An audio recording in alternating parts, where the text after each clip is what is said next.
کہ میرے ساتھ بہرحال خواجہ علقمہ تھے، ڈاکٹر محمد علی صدیقی تھے.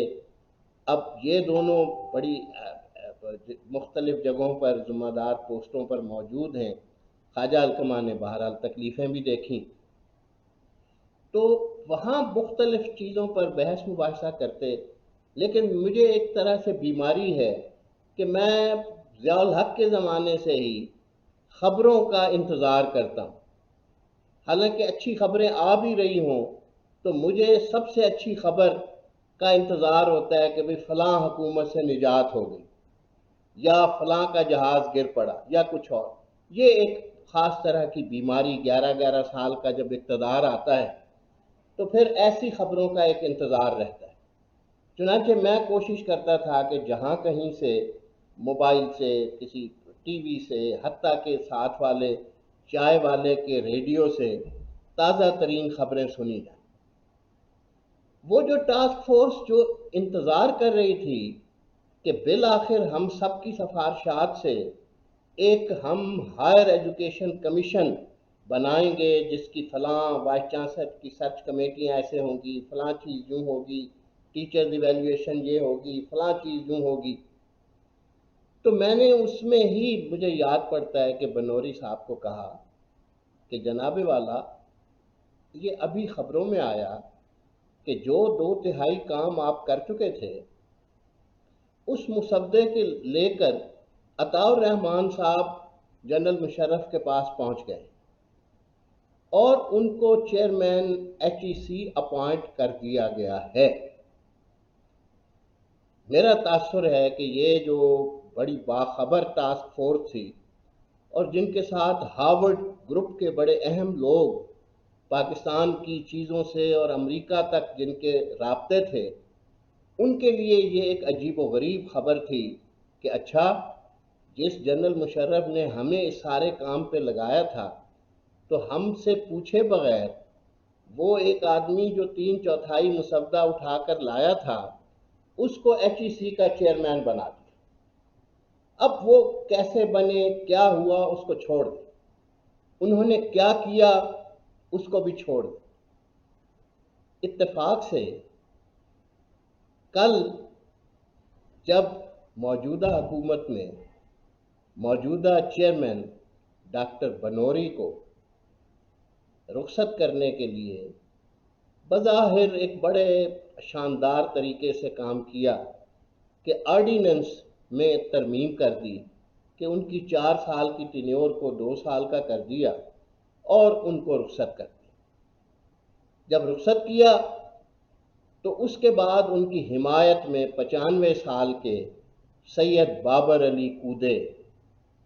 سید بابر علی کے کریڈٹ میں ہوں گی چیزیں، لمز بھی ہوگا، ڈاکٹر نذیر کا خیال رکھنا بھی ہوگا، ہیر وارث شاہ اور پنجابی کی بعض لاجواب بات تصویر چیزیں چھاپنا بھی ہوگا، پیکیجز بھی ہوگا، کچھ لوگوں کو خوبصورت اچھے لفافے بھی دیے ہوں گے. لیکن یہ کہنے سے تو نہیں کچھ ہوتا کہ جی میں فلانے وقت سے فلاں بینک کے ساتھ تھا اور میں ری اسٹرکچرنگ کا کام کر رہا تھا اور میں پاکستان کے لیے فلاں چیز. اسی طرح سے ان کے خط کی بنیاد پر جو بنوری صاحب نے اپنے قواعد گنوائے ہیں کہ میں کیمبرج کا فلاں آدمی ہوں، میرے اتنے پرچے ہیں، اس سوال یہ ہوتا ہے کہ آپ سارے بڑے لائق لوگ ہوں گے یار، آپ نے کیا کیا ہے پاکستان کی ہائر ایجوکیشن کے ساتھ؟ کیا کیا ہے؟ آپ نے وائس چانسلرز بنائے، پھر ان میں سے آدھوں کو جیل میں ڈالا، ان پر مقدمے چلائے، انہیں نیب میں رکھا، ان میں سے کچھ پلی بارگین کر کے باہر آئے. آپ نے سرچ کمیٹیوں کو کیوں نہیں اریسٹ کیا؟ انہیں وی سی لگانے والے، چیف منسٹر، گورنر، جنہوں نے خود براہ راست یا ان کے رشتہ داروں نے نذرانے وصول کیے، وہ سارے کے سارے آپ نے ان کا احتساب کیوں نہیں کیا؟ آپ نے عدالتوں سے کیوں نہیں پوچھا کہ یہ کیا تھا بھائی؟ یہ نواز شریف صاحب کے زمانے میں ایک سرچ کمیٹی تھی ایچ ای سی کا چیئرمین مقرر کرنے کی، احسن اقبال کی قیادت میں. پھر اس نے ریکمنڈیشن دی ڈاکٹر مختار کے لیے، تو پھر کچھ اور مسائل پیدا ہو گئے. پرائم منسٹر کو فوراً ایک اور کمیٹی خواجہ آصف کی نگرانی میں بنانی پڑی. پھر اسی دور میں اس کے خلاف ایک خبر چھپوائی گئی. جب خبر چھپی تو وہ وہیں رہ گئیں چیزیں. اچھا، پھر ہماری عدالتیں بھی بڑے دلچسپ فیصلے کرتی ہیں. میں توہین عدالت سے بہت ڈرتا ہوں، لیکن ماجرا یہ ہے کہ ہم ہر شے میں کود پڑتے ہیں. ہم جہاں کہیں ایک ایڈ ہاک ریلیف دیتے ہیں پورا ریکارڈ دیکھے بغیر کہ فلاں آدمی کیسے بنا، یہ کیا ہوا. میں اب آپ کو کیا قصے سناؤں. ابھی مجیب الرحمن شامی نے صبح شاہد حامد صاحب کی ایک کتاب کا ذکر کیا ہے، یادوں کا خزینہ. اب وہ یادوں کے خزینہ میں انہوں نے ذکر تو نہیں کیا ہوگا. میں جانتا ہوں کہ ایک وائس چانسلر کو، جن کو عارضی طور پر چارج دیا گیا تھا، انہوں نے اپنے رجسٹرار کی اعانت سے ہیرے کا سیٹ لیا تھا، اور وہ شاہد حامد صاحب جو گورنر تھے ان کی بیگم صاحبہ کو پیش کیا تھا، جس کے بعد پھر ایک اور خط جاری ہوا تھا. اچھا، اب یہ باتیں اچھی لگیں گی، بری لگیں گی، لیکن یہ حقائق ہیں. اور اس میں رفتہ رفتہ ہماری سرچ کمیٹیوں نے ایک اور طرح سے سلسلہ بنایا، جس میں وائس چانسلر آئے. وہ وائس چانسلر جن کے لیے کبھی امام کعبہ بھی سفارشی رکے لکھتے تھے، جن کے لیے عرب شیوخ بھی رکے لکھتے تھے، اور باقی چیزیں آپ کبھی پتہ، ہمیں ضرورت بظاہر نہیں ہوتی کہ ہم ہائر کمیشن کے حوالے سے، یونیورسٹیوں کے حوالے سے، وائس چانسلروں کے تقرروں کے حوالے سے، میں آپ کو کیا بتاؤں. میں اس وقت اسلام آباد میں تھا اور ایک اہم پوسٹ پر تھا. میرے ایک دوست نے اسلام آباد کی ایک یونیورسٹی میں نئے مقرر ہونے والے وائس چانسلر کو اپنے گھر کھانے پر بلایا، اور میں بھی وہاں موجود تھا. اور اس نے سرائکی، چونکہ بولتا تھا، سرائکی تھے، اور وہ یو این ڈی پی میں وہ اکٹھے رہے تھے. اس نے کہا ایک دس یہ بڑا پیپل پارٹی دا چمچا ہے، بڑا ہر ویلے انہوں نے بڑے اچھے کریں دے تعریفاں. ایک دس کہ وہ فلانی خاتون کو تو 6 کروڑ دیتے کہ 7 کروڑ دیتے، وی سی تو کی میں بنے. اچھا، اب وہ ظاہر ہے یہ صدمے کی باتیں تھیں، یہ چیزیں تھیں، لیکن یہ چیزیں ہیں، آئی ہیں. اور اگر کوئی سمجھتا ہے کہ یہ رشوت دینے سے، یا پھر پنجاب میں جس طرح سے وائس چانسلر جیلوں میں گئے، جو کیمپسز بنے، ان کیمپسز کے لیے کیا ہو رہا تھا، کون کون سے وزرائے تعلیم وہ کس طرح سے پیشکش لے کر وائس چانسلروں کے پاس آتے تھے کہ فلاں کیمپس کو آپ ایکسیپٹ کر لیں تو پھر ہم آپ کو اگلا ٹینیور بھی دے دیں گے.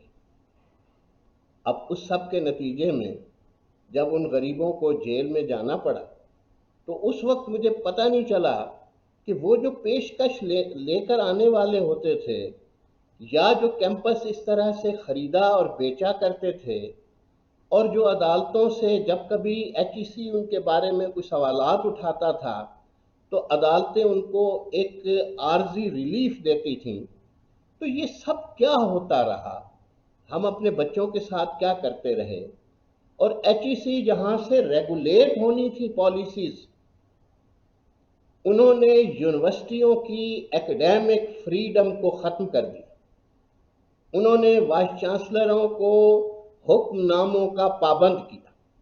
انہیں کہا کہ آپ کو ہم اتنے پیسے گرانٹ دیا کریں گے وقفے سے، اور آپ اس کی خاطر آپ کوئی اپنا نصاب نہیں بنا سکتے. آپ فلان مقصد کیوں نہیں بنا؟ آپ کی ایکڈیمک کونسل کیا کرے گی؟ آپ کے ہر خطے کے اندر اپنے اسپیشلسٹ ہوتے ہیں، وہاں کچھ اور وہاں کے ایگریکلچر کے اپنے مسائل ہیں، وہاں کی انجینئرنگ کے اپنے مسائل ہیں، وہ بے شک مجموعی طور پر چیزوں کا حصہ ہوتے ہیں کریکولم میں، لیکن ان کو کام کرنا ہوتا ہے۔ آپ نے کیا کیا؟ آپ نے عام ٹیچر کو اگر ₹1,00,000 مہینہ دیا تو پھر آپ ایک ٹینیور ٹریک لے کر آئے، ان کو ₹3.5 لاکھ دیا اور کہا کہ اب آپ انتظامی معاملات میں نہیں آئیں گے اور پھر آپ کو صرف ریسرچ کرنی۔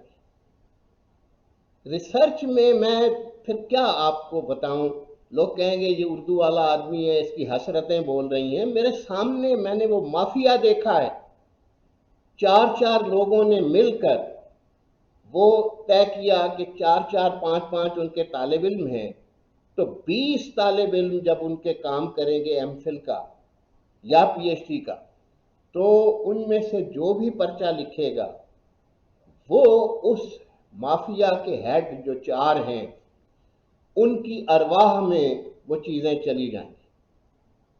عطاء الرحمن کی لیب کے اندر جو بھی شخص کام کرے گا، عطاء الرحمن صاحب کو پتہ ہوگا نہیں پتہ ہوگا، وہ ان کی ارواح وہ ریسرچ پیپر ہو جائے گا۔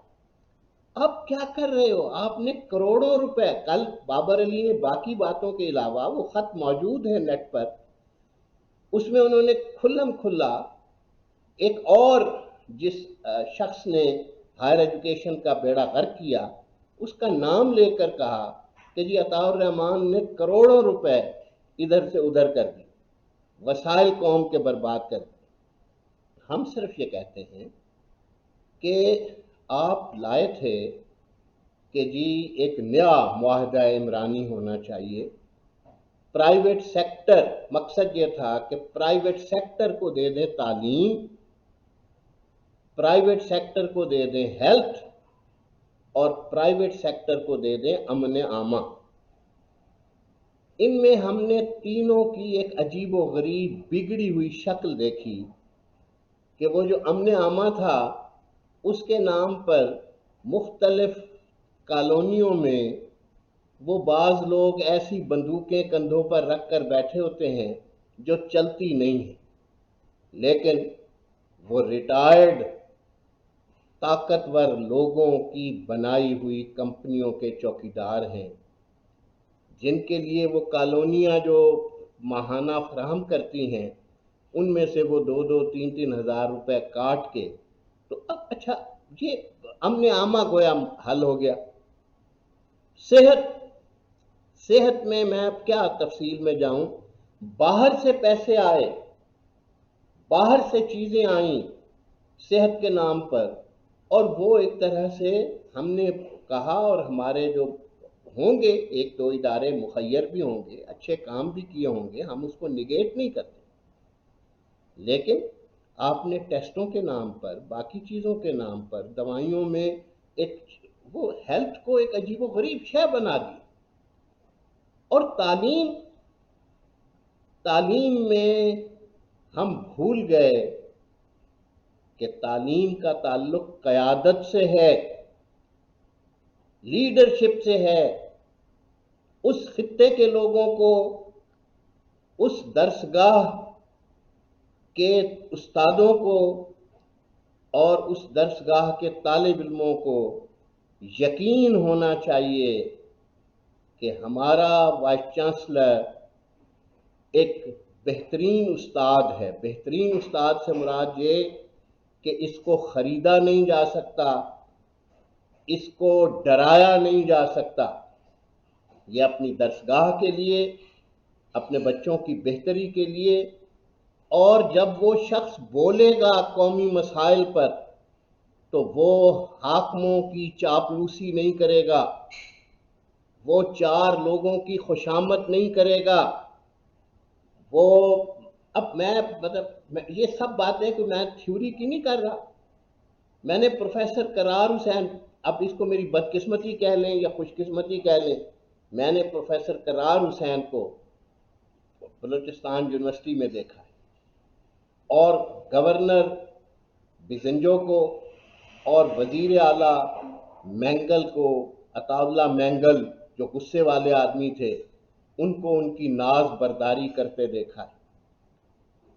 ہم نے پنجاب یونیورسٹی میں حمید احمد خان کا زمانہ بھی دیکھا ہے کہ جو غالب پر کتابیں چھاپ رہے ہیں، غالب کی صدی منا رہے ہیں، اور عالموں کی میٹنگ میں آ کر بیٹھتے ہیں تو وہ سب سے بڑے عالم دکھائی دیتے ہیں۔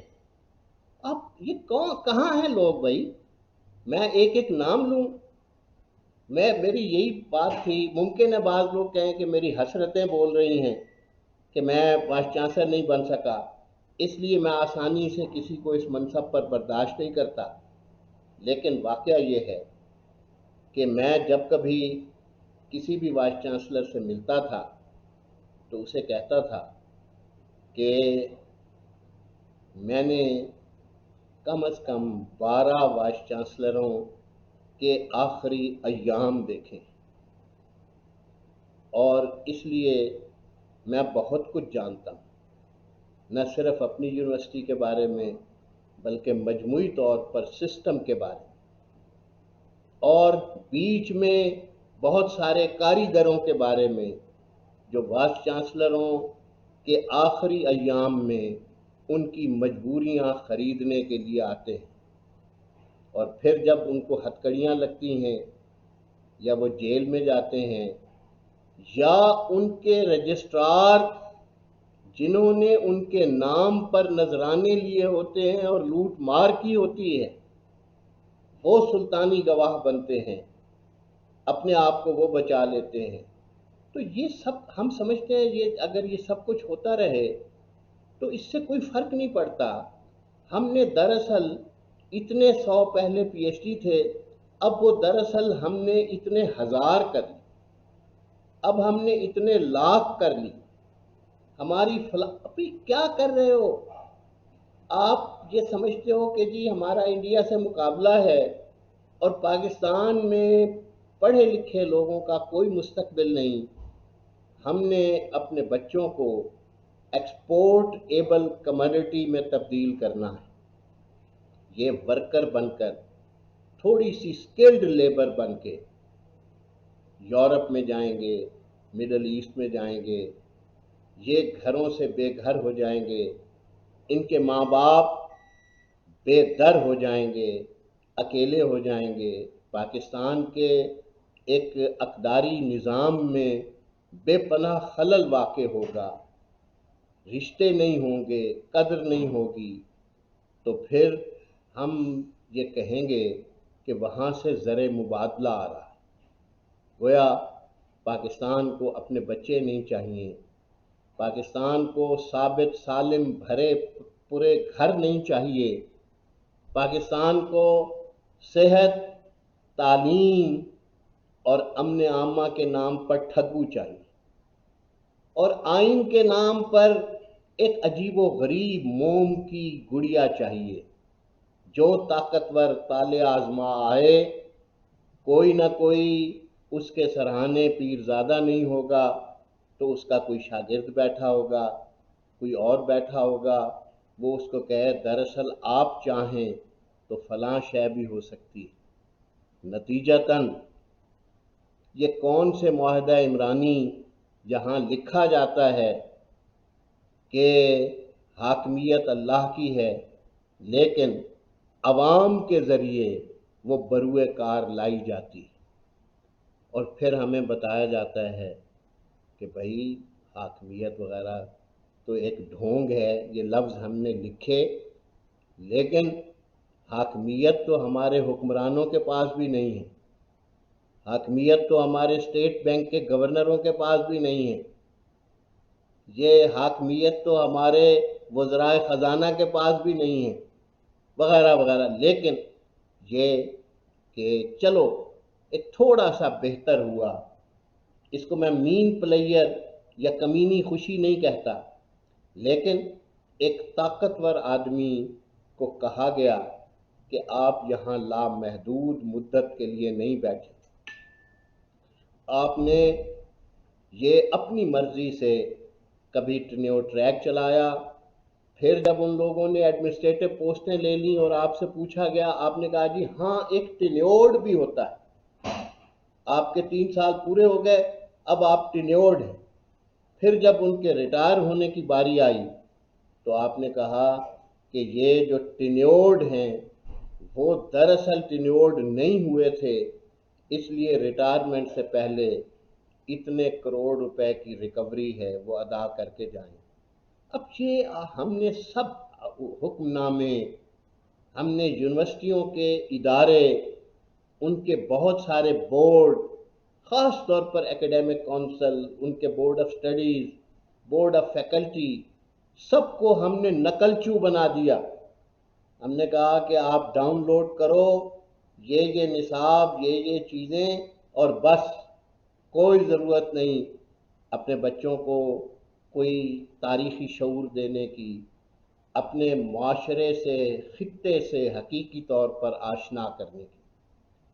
تو اس لیے وہ جو 95 سال کے سید بابر علی کا خط کل سے پھر رہا ہے نیٹ پر، وہ بڑا دلچسپ خط ہے، اور ساتھ ہی اس میں چھوٹا سا نوٹ سابق چیئرمین ایچ ای سی کا کہ میں یہ ہوں، میں یہ ہوں، میں یہ ہوں۔ بھائی آپ ہو تو پھر کیا کیا؟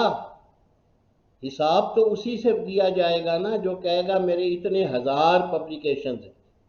بھائی وہ اتنی ہزار پبلیکیشنز نے خود ایچ ای سی کے اندر تعلیم کے لیے اور اعلیٰ تعلیم کے لیے کیا رغبت پیدا کی، لیکن توقع رکھنی چاہیے کہ شاید کبھی چلو عمران کے ذریعے ہی ہم معاہدہ عمرانی کی طرف چل پڑیں۔